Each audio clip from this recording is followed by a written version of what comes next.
Local ಹೆಸರು ಅವಾಗ ಛೋಟಾ ಭೀಮ ಅಂತ ಇತ್ತು. ಈ ಕೊಡಗಿನ ವೀರ ನಡ್ಕೊಂಡು ಹೋಗಿ ಆ ನರಹಂತಕ ಆನೆನ ಹೊಡೆದ್ರು, ಅದು ಮತ್ತು ಗೀಳಿಡ್ತು. ಕಾಡೊಳಗೆ ಹೋದ್ಮೇಲೆ ರಂಜನ್ ಬಂದಾಯ್ತು, ನಮ್ಮ ಕೊಡಗಿನ ಒಬ್ಬ ಧೈರ್ಯವಂತ ಒಬ್ಬ ಶಾರ್ಪ್ ಶೂಟರ್. ಅವರು ಸುಮಾರು 10-15ಕ್ಕೂ ಹೆಚ್ಚು 20ಕ್ಕೂ ಹೆಚ್ಚು ಹುಲಿಗಳನ್ನು ಹೊಡೆದಿದ್ದಾರೆ, ಮುಖಾಮುಖಿಯಾಗಿ ಹೊಡೆದಾರೆ.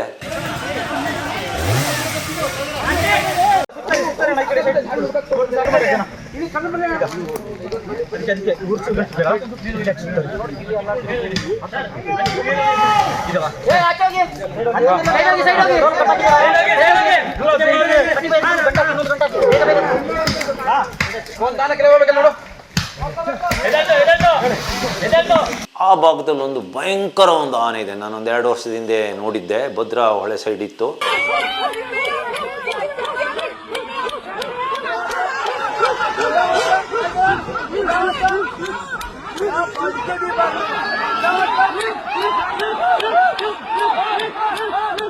ಭದ್ರಾ ನದಿಯ ಎಡಭಾಗದಲ್ಲಿ ಏನು ಆ ಹುಡುಗಿ ಸಾಯಿಸ್ತು, ಅಲ್ಲಿ ಆ ಕಡೆಗೆ ಹೋಗಿದೆ ಅಂತ. ಅಲ್ಲೊಬ್ಬ ಬ್ರೂಸ್ಲಿ ಅಂತಿದ್ದಾನೆ, ಅವನು ಭಯಂಕರ ಹುಷಾರು. ಅವನು ಏಕಲವ್ಯ ಅವನ್ನ ಅಟ್ಟಿಸ್ಕೊಂಡು ಹೋಗಿ ಅವನು ಮರ ಹತ್ತಲಿಲ್ಲ ಅಂದರೆ ಅವನು ಸತ್ಯ ಹೋಗ್ತಿದ್ದ. ಮರದ ಮೇಲೆ ಕೂತ್ಕೊಂಡು ಆ ಏಕಲವ್ಯನ ಮೇಲೆ ಒಂದು ಪಟಾಕಿ ಎಸ್ತಿದ್ದ ಬ್ರೂಸ್ಲಿ ಅಂತ. ಈ ಆನೆ ಆ ಹುಡುಗಿ ಸಾಯಿಸ್ತಲ್ಲ, ಅಲ್ಲಿಂದ ಕೇವಲ 100 ಮೀಟರ್ ದೂರದಲ್ಲಿ ಆನೆ ನಿಂತಿದೆ, ಮತ್ತೆ ಅಲ್ಲಿಗೆ ಹೋಗಿದೆ.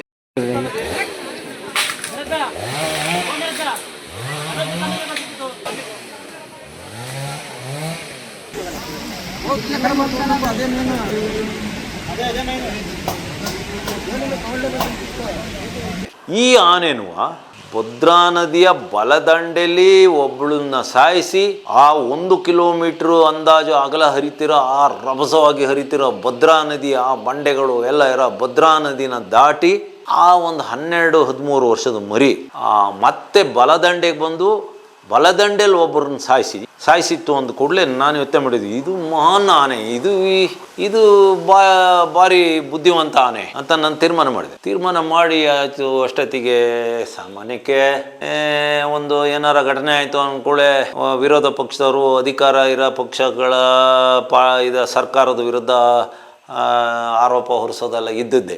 ಆ ಕ್ಷೇತ್ರದ ಟಿ.ಡಿ. ರಾಜೇಗೌಡರು ನನ್ನ ಬೆಸ್ಟ್ ಫ್ರೆಂಡು, ನಮಗೆ ನೆಂಟರು. ಅವ್ರು ಇದ್ದ ಇದೆಲ್ಲ ಸ್ವಾಭಾವಿಕ.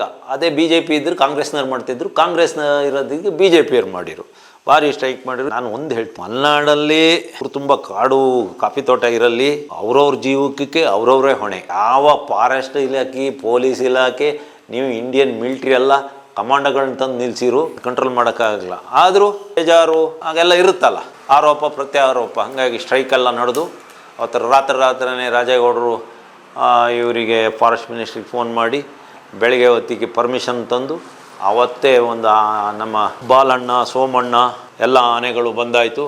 ಆಮೇಲೆ ಕೊಡಗಿನ ಆನೆಗಳು ಬರ್ತಾಯಿದ್ದು. ರಂಜನ್ ಬಂದಾಯಿತು, ನಮ್ಮ ಕೊಡಗಿನ ಒಬ್ಬ ಧೈರ್ಯವಂತ ಒಬ್ಬ ಶಾರ್ಪ್ ಶೂಟರ್. ಅವರು ಸುಮಾರು 10-15ಕ್ಕೂ ಹೆಚ್ಚು 20ಕ್ಕೂ ಹೆಚ್ಚು ಹುಲಿಗಳನ್ನು ಹೊಡೆದಿದ್ದಾರೆ, ಮುಖಾಮುಖಿಯಾಗಿ ಹೊಡೆದಾರೆ. ಅವರು ಬಂದಾಯಿತು. ಅವ್ರ ಜೊತೆ ನಮ್ಮ ತಜ್ಞರೆಲ್ಲ ಬಂದಾಯಿತು. ನಾನು ಏನು ನಾಗರಹೊಳೆ ಆಗಲಿ, ದುಬಾರೆಯ ಹುಡುಗರುಗಳು ಏನಿದ್ದಾರೆ ಆನೆ ಟ್ರ್ಯಾಕಿಂಗ್ ಮಾಡೋರು, ಅದರಲ್ಲಿ ಈರಣ್ಣ ಟೀಮ್ ಮತ್ತು ಗೋಪಿ ಮಾವುತ, ನವೀನ್ ಎಲ್ಲರೂ ಬಂದಾಯಿತು. ನಾನು ಇಲ್ಲಿ ನನ್ನ ಊರಿಂದ, ನಾನು ಇದ್ದೀನಲ್ಲ, ಇಲ್ಲಿಂದ ಬೆಳಗ್ಗೆ ಒಂದು 5 ಗಂಟೆಗೆ ಹೊರಟೋದೆ. ಸುಮಾರು ನಮಗೆ 70 ಕಿಲೋಮೀಟರ್ ಆಗ್ತದೆ ಅಂದಾಜು. ನಾನು ಹೋಗ್ಬೇಕಾದ್ರೆ 7:30 ಆಗಿತ್ತು.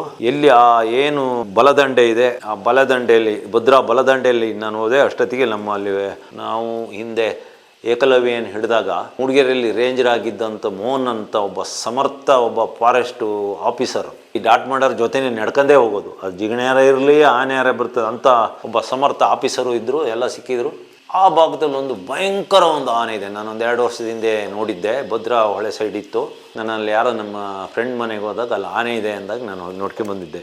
ಅದು ಸಾಮಾನ್ಯವಾಗಿ ನಮ್ಮ ಅರ್ಜುನ ಇದ್ದಂಗಿದೆ. ಆ ಆನೆ ಅದ್ರ ಜೊತೆ ಒಂದು ಮರಿ ಆನೆ ಇತ್ತು, ಬರೀ ಚಿಕ್ಕದು, ಇದಲ್ಲ ಅಂತ ಆಯಿತು. ಅಷ್ಟೊತ್ತಿಗೆ ಒಂದು ಫೋನ್ ಬಂತು. ಒಂದು ಆನೆ, ಒಂದು 14-15 ವರ್ಷದ ಒಂದು ಆನೆ ಭದ್ರಾ ನದಿಯ ಎಡಭಾಗದಲ್ಲಿ ಏನು ಆ ಹುಡುಗಿ ಸಾಯಿಸ್ತು ಅಲ್ಲಿ ಆ ಕಡೆಗೆ ಹೋಗಿದೆ ಅಂತ. ಅಷ್ಟೊತ್ತಿಗೆ ನಾವು ಅಲ್ಲಿಂದ ನಮ್ಮ ಗಾಡಿ ಎಲ್ಲ ತಗೊಂಡು ಅಲ್ಲಿಂದ 3 ಕಿಲೋಮೀಟರ್ ಹೋಗಿ ಅಲ್ಲಿ ಭದ್ರಾ ನದಿ ಬ್ರಿಡ್ಜ್ ದಾಟಿ ಬಾಳೆಹೊನ್ನೂರಿಗೆ ಬಂದು, ಬಾಳೆಹೊನ್ನೂರ ಹತ್ರ ಅಲ್ಲಿ 2 ರೋಡ್ಗಳಿದಾವೆ. ಒಂದು ರೋಡ್ ಹೋದರೆ ಕೊಟ್ಟಿಗೆಹಾರದಿಂದ ಚಾರ್ಮುಡಿ ಘಾಟ್, ಅಲ್ಲಿಂದ ಮೂಡಿಗೆರೆ ಅಲ್ಲಿ ಹೋಗಿ, ಇನ್ನೊಂದು ರೋಡು ಬ್ರಿಡ್ಜ್ ದಾಟಿ ಆಲ್ದೂರಿಗೆ ಹೋಗಿ, ಆಲ್ದೂರಿಂದ ಅದು ಚಿಕ್ಕಮಗಳೂರು, ಬೇಲೂರು, ಬೆಂಗಳೂರು ಹೋದರೆ ರೈಟ್ ಸೈಡಿಗೆ ಹೋದರೆ ನಮ್ಮ ಸಕಲೇಶ್ಪುರಕ್ಕೆ ಬರ್ತದೆ. ನಾವು ಕೊಟ್ಟಿಗೆಹಾರ ರೋಡಲ್ಲಿ ಮುಂದೆ ಹೋದಾಗ ಒಂದು ಬನ್ನೂರು ಅನ್ನಲ್ಲಿ ಹೋದ್ವು. ಆಮೇಲೆ ಹೋಗಿ ಎಲ್ಲೆಲ್ಲ ಹೋಗಿ ಅಲ್ಲಿ ಹಳ್ಳಿಯರೆಲ್ಲ ನನಗೆ ಭಾರಿ ಪರಿಚಯ. ಕೆಲವರು ನಮ್ಮ ನೆಂಟರುಗಳಾಗಿರ್ಬೋದು, ಕೆಲವರು ನನ್ನ ಅಭಿಮಾನಿಗಳು, ಕೆಲವರು ಜನಜಾಗೃತಿ ಮಾಧ್ಯಮ ನೋಡಿ ನನ್ನ ಎಲ್ಲ ಫ್ಯಾನ್ಗಳಾಗ್ಬಿಟ್ಟಾರೆ. ನಮ್ಮ ದಿವಂಗತ ಡಾಕ್ಟರ್ ರಾಜ್ಕುಮಾರ್ ಹೇಳ್ದಂಗೆ ಅಭಿಮಾನಿ ದೇವರುಗಳು ಎಲ್ಲ ಅಣ್ಣ ಅಂತ ಬಂದು ನೋಡಿ ಹಿಂಗೆ ಆನೆ ಬಂದಿದೆ, ಬಾರಿ ಕೇರ್ಫುಲ್ ಆಗಿರಿ, ಒಂದು ಬೇಗ ಅದರ ಹೆಜ್ಜೆ ಎಲ್ಲ ಹುಡುಕಿ ಅಂದೆ. ಇಡೀ ಹಳ್ಳಿಯರೆಲ್ಲ ಟೀಮ್ ಮಾಡ್ಕೊಂಡು ಅಲ್ಲಿ ದಾಟ್ತದೆ ಇಲ್ಲಿ ದಾಟ್ತದೆ ಅಂತ ಎಲ್ಲ ಹೋಗಿ ಅಡ್ಡ ಎಲ್ಲ ಕಟ್ಟಿದ್ರು, ಎಲ್ಲೂ ಆನೆ ದಾಟಿಲ್ಲ. ಮತ್ತೆ ಸೀದಾ ಹೋಗ್ಬೇಕಾದ್ರೆ ಅಲ್ಲೊಂದು ಕಾಡಲ್ಲಿ ಆನೆ ಇತ್ತು. ಲಟ್ ಅಂತ ಮುರಿತು. ನಮ್ಮ ಆನೆಗಳು ಬರೋದು ಲೇಟ್ ಆಗಿ. ನಮ್ಗೇನಾಗಿತ್ತು ಅಂದರೆ, ಕೊಡಗಿನ ನಮ್ಮ ಮಾಮೂಲಿ ಆನೆಗಳು ಇಲ್ಲ, ಆಮೇಲೆ ಸಕ್ಕರೆಬೈಲಿನ ಆನೆಗಳ ಹತ್ರ ಯಾವ ರೀತಿ ಯಾವ ಟೈಮಲ್ಲಿ ಅಂತ ನಮಗೆ ಹತ್ರಕ್ಕೆ ಹೋಗಿ ಹೆದರಿಕೆ. ಆಮೇಲೆ ಅವುಗಳು ಸಮಯಕ್ಕೆ ಕರೆಕ್ಟ್ ಬರೋಕ್ಕೆ ಆಗಲೇ ಇಲ್ಲ ಆ ದಾರಿಯಲ್ಲಿ. ಅಷ್ಟೊತ್ತಿಗೆ ನಂಗೆ ನಾನು ಒಬ್ಬ ಮಾವತ ನೋಡೋಣ ಅಂತ ಮನಕ್ಕೆ ಹೋಗ್ತಾ ಇದ್ದೀವಿ, ಕಾಡು ಹತ್ರ ಅಂತ ಒಂದು ಸೌಂಡ್ ಬಂತು. ಆನೆಗಳು ಕೊಂಬೆ ಮುರಿದು ಮಾತ್ರ ಆ ಸೌಂಡ್ ಬರೋದು, ಬೇರೆ ಆ ಸೌಂಡ್ ಬರೋಕ್ಕೆ ಯಾವುದು ಮರ ಕಡಿದ್ರೂ ಬರಲ್ಲ, ಮರ ಮುರಿದ್ರೂ ಬರೋದಿಲ್ಲ. ನಾನು ಹೇಳಿದೆ ಆನೆ ಉಂಟು, ಸೌಂಡ್ ಬರ್ತಾ ಇದೆ ಅಂತ. ಪಾಪ ಇದ್ದಾರೆ ಹುಡುಗರು, ಕಾಲು ಬಡ್ಡೆಗೆ ಹೋಗೋರು ಇದ್ದಾರೆ, ಆನೆ ಕಾಲು ಬಡ್ಡೆಗೆ ಹೋಗೋರು ಇದ್ದಾರೆ. ಅಲ್ಲೊಬ್ಬ ಬ್ರೂಸ್ಲಿ ಅಂತಿದ್ದಾನೆ, ಅವನು ಭಯಂಕರ ಹುಷಾರು. ಅವನು ಅವನ್ನ ಅಟ್ಟಿಸ್ಕೊಂಡು ಹೋಗಿ ಅವನು ಮರ ಹತ್ತಲಿಲ್ಲ ಅಂದರೆ ಅವನು ಸತ್ತೇ ಹೋಗ್ತಿದ್ದ. ಮರದ ಮೇಲೆ ಕೂತ್ಕೊಂಡು ಆ ಏಕಲವ್ಯನ ಮೇಲೆ ಒಂದು ಪಟಾಕಿ ಎಸ್ತಿದ್ದ ಬ್ರೂಸ್ಲಿ ಅಂತ. ಅವನು ಇದ್ದ, ಅವನು ಆ ಟೀಮಲ್ಲಿ ಇದ್ದ. ಆಮೇಲೆ ಏನಾಯಿತು, ಅಲ್ಲಿ 2 ಟೀಮ್ ಡಿವೈಡ್ ಮಾಡಿದ್ದು. ಒಂದು ಟೀಮು ನದಿ ಸೈಡಲ್ಲಿ ಬರೋದು, ಒಂದು ಟೀಮು ಹೆಜ್ಜೆ ಮೇಲೆ ಬರೋದು. ಆನೆ ನದಿ ಸೈಡ್ ಬರೋರಿಗೆ ಏನಾಯ್ತು, ಗನ್ ಇರಲಿಲ್ಲ. ನಾನು ನದಿ ಸೈಡಲ್ಲಿ ಬರೋದಿದ್ರೆ ನಾನು ಇದ್ದೆ, ಗನ್ ಇಲ್ಲ. ಗನ್ ಇಲ್ದಲೆ ಆನೆ ಹತ್ರ ಸಾಯಕ್ಕೆ ನಮ್ಗೇನು ಗ್ರಾಚಾರ ಅನ್ಕೊಂಡು ನಾವೆಲ್ಲ ವಾಪಸ್ ಬಂದು. ಇದೇನಾಯಿತು ನೋಡಿ, ಹೆಂಗೆ ಅಂದರೆ, ನಾನು ಹಿಂದೆ ಹುಲಿ ಕತೆ ಹೇಳಿದ್ನಲ್ಲ, ಈ ಆನೆ ಆ ಹುಡುಗಿ ಸಾಯಿಸ್ತಲ್ಲ, ಅಲ್ಲಿಂದ ಕೇವಲ 100 ಮೀಟರ್ ದೂರದಲ್ಲಿ ಆನೆ ನಿಂತಿದೆ, ಮತ್ತೆ ಅಲ್ಲಿಗೆ ಹೋಗಿದೆ. ನಮ್ಮಲ್ಲಿ ಮಲೆನಾಡಲ್ಲಿ ಒಂದು ಮಾತು ಹೇಳ್ತಾರೆ, ಆನೆಗಳು ಒಬ್ಬನ್ನ ಸಾಯಿಸಿರೆ 12 ದಿವಸದೊಳಗೂ ಒಂದ್ಸತಿ ಅಲ್ಲಿಗೆ ಭೇಟಿ ಕೊಡ್ತವೆ ಅಂತ. ಶೋಕಾಚರಣೆನೋ ಸಂತಾಪ ಸೂಚನೆನೋ ಇಲ್ಲ ವಿಜಯೋತ್ಸವ ಆಚರಿಸಕ್ಕೆ ಹೋಗಿತ್ತ ನಂಗೆ ಗೊತ್ತಿಲ್ಲ. ಅದೇ ಆ ಹುಡುಗಿನ ಸಾಯಿಸ್ತಲ್ಲೇ ನಮ್ಮ ಭದ್ರಾ ಟಾಟಾ ರೈಫಲ್ ಹಿಡ್ಕೊಂಡು ನವೀನಿಗೆ ಕೊಡ್ಬೋದಿತ್ತು, ಕೊಟ್ಟಿದ್ರೆ ಅಲ್ಲೇ ಹೊಡೆದು ಬಿಸಾಕ್ತಿದ್ದ. ನವೀನಿಗೆ ಕೊಡಲಿಲ್ಲ, ಆ ಮನುಷ್ಯನ ಹಿಡ್ಕೊಂಡು ಆ ಕಡೆ ತಿರ್ತಿದ್ದ. ಹೂವು ಆನೆಗಳನ್ನ ಸುಲಭಗೆ ದಾಟ್ ಮಾಡೋಕ್ಕೆ ಅಷ್ಟು ಸುಲಭ ಅಲ್ಲ. ಆಮೇಲೆ ಆನೆ ಇಲ್ಲೇ ಬರ್ತದೆ ನಿಂತ್ಕೊಳ್ಳಿ ಅಂದರೆ ಅವನು ನಿಲ್ಲೇ ಇಲ್ಲ. ಅಷ್ಟೊತ್ತಿಗೆ ಆನೆ ಆ ಮನುಷ್ಯನ ಹತ್ರಕ್ಕೆ ಬಂತು. ಸುಮಾರು 11:30 ಟೈಮಲ್ಲಿ ಆ ಮನುಷ್ಯ ಅಲ್ಲಿಂದ ಹೋಗಿ ಜೀಪ್ ಹತ್ರಕ್ಕೆ ಆನೆ ತಪ್ಪಿಸ್ಕೊಂಡು ಬಂದು ಸೀದಾ ಹೋಗಿ 12:30 1 ಗಂಟೆಯಲ್ಲಿ ಮತ್ತೆ ಭದ್ರಾ ನದಿಯ ಎಡದಂಡೆ ಅಂತ ಬಲದಂಡೆಗೆ ಈಜಿಗೆ ಹೋಯ್ತು. ಈಜೋದು ಅಂದರೆ ಸ್ಟ್ರೈಟ್ ಈಜಕ್ಕಾಗಲ್ಲ, ಕ್ರಾಸಲ್ಲಿ ಹೋಗ್ಬೇಕು. ಇಲ್ಲಿ ಇಳಿದ್ರೆ ಅರ್ಧ ಕಿಲೋಮೀಟ್ರ್ ಕೆಳಗೆ ಹೋಗಿ ಆ ಕಡೆ ದಂಡೆ ಹತ್ಬೋದು. ಅಷ್ಟೊತ್ತಿಗೆ ಆ ಕಡೆಯಿಂದ ಮೆಸೇಜ್ ಬಂತು, ಆನೆ ದಾಟ್ತು, ಇನ್ನೊಂದು 10 ಎಕರೆ ಕಾಡಲ್ಲಿದೆ. ಮತ್ತೆ ರೋಡ್ ದಾಟಿದ್ರೆ ಬಲದಂಡೆಗೆ ಹೋಗಾಯ್ತು. ರೋಡ್ ದಾಟಿದರೆ ಮತ್ತೆ ಅದು ಒಂದು ದೊಡ್ಡ ಕಾಡು, ಭಯಂಕರ ಕಾಡು. ಅದು ಸುಮಾರು ಲಿಂಕ್ ಕಾಡು, ಸುಮಾರು 10,000 ಎಕರೆಕ್ಕಿಂತ ದೊಡ್ಡ ಕಾಡು ಅದು. ಆ ಕಾಡಿಗೆ ಹೋದ್ರೆ ಸಿಕ್ಕದೇ ಇಲ್ಲ. ಅಷ್ಟೊತ್ತಿಗೆ ರಂಜನ್ ಟೀಮು ಎಲ್ಲ ಹೋಗೇ ಆಯಿತು. ನಾವು ಅವ್ರನ್ನ ಹಿಂಬಾಲಿಸ್ತು. ನಮ್ಮ ಅಲ್ಲಿ ಹುಡುಗರು ಎಂಥ ಹುಷಾರಿದ್ದಾರೆ ಅಂದರೆ, ಆ ರಸ್ತೆ ಮೇಲೆ ಕೆಳಗೆ ಗಾಡಿ ಹಾರನ್ ಮಾಡ್ಕೊಂಡು ಓಡಾಡೋಕ್ಕೆ ಶುರು ಮಾಡಿರು, ಆನೆ ದಾಟುತ್ತೆ ಅಂತ. ಅಷ್ಟೊತ್ತಿಗೆ ಏನಾಯಿತು, ಇವರೆಲ್ಲ ಹೋದ ಕೂಡಲೇ ಆಮೇಲೆ ಡ್ರೋನ್ ಬಿಟ್ಟಾಗ ಆನೆ ಅಲ್ಲಿ ನಿಂತಿರೋದು ಕಾಣ್ತು. ಅಷ್ಟೊತ್ತಿಗೆ ಕರೆಕ್ಟ್ ಒಂದು ಆಯಕಟ್ಟಿನ ಜಾಗದಲ್ಲಿ, ಅವತ್ತು ಗನ್ ಇರಲಿಲ್ಲ ನೋಡಿ, ಅಲ್ಲೊಂದು ಭಾರಿ ತಪ್ಪಾಯಿತು. ಅದು ಈಗ ಸದ್ಯಕ್ಕೆ ಕರ್ನಾಟಕದಲ್ಲಿ ಆನೆ ಡಾಟ್ ಮಾಡೋರಲ್ಲಿ ಯಾರು ನೆಲದಲ್ಲಿ ಇಳ್ಕೊಂಡು ಹೋಗಿ ಶ್ರೀಸ್ತಾನಕ್ಕಿಲ್ಲ. ರಂಜನ್ ಟಾರ್ ರೋಡಲ್ಲಿ ನಡ್ಕೊ ಹೋಗ್ತಾ ಇರ್ಬೇಕಾರೆ ಅದು ಹಿಂದ್ಗಡೆ ಒಬ್ಬ ಗನ್ನರ್ ಇರಬೇಕು, ಅವ್ರನ್ನ ಒಬ್ಬನ್ನೇ ಕಳಿಸಿರು. ಫಾರೆಸ್ಟ್ನರ್ ಒಂದು ಗನ್ನಿಲ್ಲ. ಹಿಂದೇನು ಹಿಂಗೆ ಆಗಿತ್ತು. ಏಕಲವ್ಯನ ಹೊಡೆಯಕ್ಕೆ ಹೋದಾಗ ಒಳಗಡೆ ಗನ್ನಿಲ್ಲ, ಆಯ್ತಾ. ಇವರು ನಡ್ಕೊಂಡು ಹೋಗ್ತಾ ಇದ್ದಾರೆ, ಒಬ್ಬ ಗನ್ನರ್ ಇಲ್ಲ. ಎಲ್ಲಾರ ಆ ಆನೆ ರೋಡ್ ದಾಟ್ತಲೇ ಇವರು ನೋಡಿದ್ದೆ ರೋಡಲ್ಲೇ ಬಂದಿದ್ರೆ ಇವ್ರಿಗೆ ಅಷ್ಟು ಸುಲಭ ಇರಲಿಲ್ಲ ತಪ್ಪಿಸ್ಕೊಳಕ್ಕೆ ಆಗಲಿ. ಆದರೂ ಈ ಕೊಡಗಿನ ವೀರ ನಡ್ಕೊಂಡು ಹೋಗಿ ಆ ನರಹಂತಕ ಆನೆನ ಹೊಡೆದ್ರು. ಅದು ಮತ್ತು ಗೀಳಿಡ್ತು. ಕಾಡೊಳಗೆ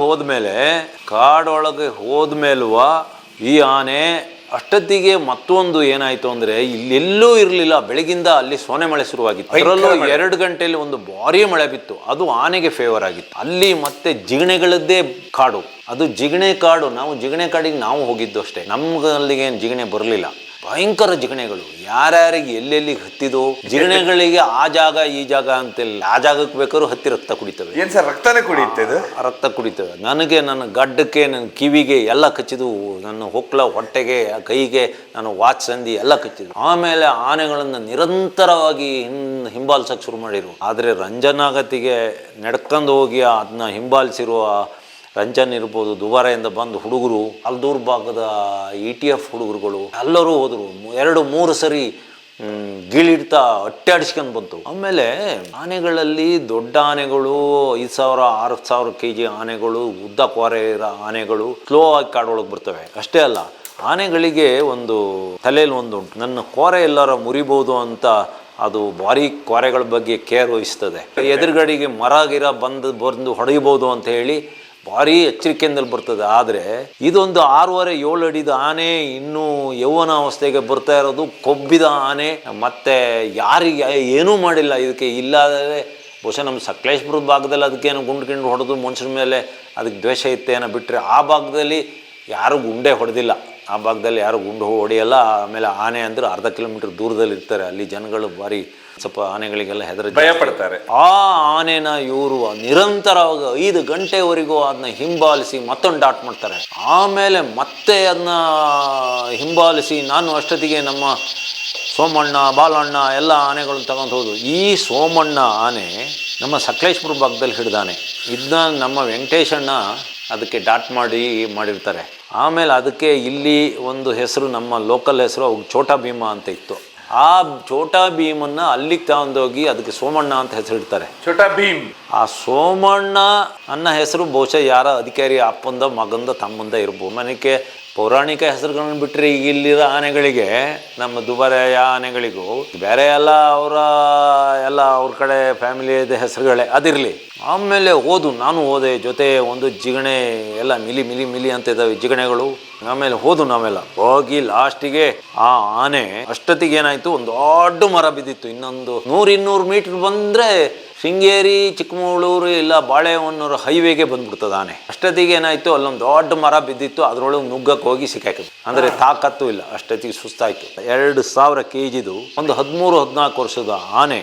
ಅದಕ್ಕೆ ಝೈಲಾಜಿನ್ ಹೊಡೆದಿದ್ದು. ಕಫಿನ್ ಏನಾರ ಹೊಡೆದಿದ್ರೆ ಇಲ್ಲ ಕೆಟಮಿನ್ ಹೊಡೆದಿದ್ರೆ ಅರ್ಧ ಕಿಲೋಮೀಟರ್ ಒಳಗೆ ಬಿದ್ದೋಗ್ತಿತ್ತು. ಆದರೂ ಅಲ್ಲಿ ಪ್ರಕೃತಿ ಅದಕ್ಕೆ ಒಂದು ಸಪೋರ್ಟ್ ಇತ್ತು. ಯಾಕೆಂದರೆ ನಿರಂತರವಾಗಿ ಸೋನೆ ಮಳೆ ಬೀಳ್ತಾ ಇರೋದ್ರಿಂದ ಅದ್ರ ಬಾಡಿ ಕೂಲ್ ಆಗ್ತಾ ಇತ್ತು. ಏನು ಮೆಡಿಷನ್ ವರ್ಕ್ ಮಾಡ್ತಾ ಇರಲಿಲ್ಲ, ಹಾಗಾಗಿ ಅಷ್ಟು ಓಡಾಡ್ತು. ಇಲ್ಲ ಅಂದರೆ ಅದು ಬಿದ್ದೋಗ್ತಿತ್ತು. ಅದಿರಲಿ. ಆಮೇಲೆ ಸೋಮಣ್ಣ, ಬಾಲಣ್ಣ ಎಲ್ಲರನ್ನು ಹಿಡ್ಕೊಂಡು ಹೋಗಿ ಅದು ಅಲ್ಲಿ ಹೋಗಿ ಮತ್ತೆ ಬಂದು ಸ್ವಲ್ಪ ನಮ್ಮ ಆನೆಗಳ ಹತ್ರ ಫೈಟ್ ಮಾಡೋಕ್ಕೆ ಹೋಯ್ತು. ಆನೆಗಳು ಅನುಭವ ಕಡಿಮೆ, ಹಿಂದಕ್ಕೆ ಓಡಿ ಬಂದು ಆ ಮರಿ ನೋಡಿ ಮತ್ತೆ ಮುಂದಕ್ಕೆ ಹೋಗಿ ಮಾವತರೆಲ್ಲ ಒಂದು ಸ್ವಲ್ಪ ಅವಕ್ಕೆಲ್ಲ ಉಪಾಯ ಮಾಡಿದ ಮೇಲೆ ಹೋಗಿ ಹತ್ತಿರಕ್ಕೆ ಹೋಗಿ ನಿಂತು. ಅವು ಧೈರ್ಯವಸ್ಥ ಆನೆಗಳೇ, ಅವು ಭಯಂಕರ ಆನೆಗಳೇ. ಭಾರಿ 2 ಸತಿ ತಲೆ ಕೊಡ್ತು, ಅದು ಯಾವ ಲೆಕ್ಕ. ಆಮೇಲೆ ಬಂತು ಆ ಮಳೆಯಲ್ಲಿ ಆ ಜಿಗಣೆ ಒಳಗೆ ಬಂದು ಅದನ್ನ ಕ್ರಾಲಿಗೆ ಹಾಕಿ ಇಲ್ಲಿ ಎತ್ತಿ ಟ್ರೈನಲ್ಲಿ ಸಕ್ಕರೆ ಬೇಲಿ ಕಳಿಸಿರು. ಸಕ್ಕರೆ ಬೇಲಿಯಲ್ಲಿ ಈಗ ಅಡ್ಕ ಬಡ್ಕ, ಅದ್ರ ಜೊತೆ ಈಗಾಗಲೇ ವಿಕ್ರಾಂತನ ಹೊರಗೆ ಬಿಟ್ಟಾಗಿದೆ, ಮಕ್ಕನ ಹೊರಗೆ ಬಿಟ್ಟಾಗಿದೆ. ಇಷ್ಟು ನಡೆದ ಘಟನೆ ಅಲ್ಲ ಸರ್.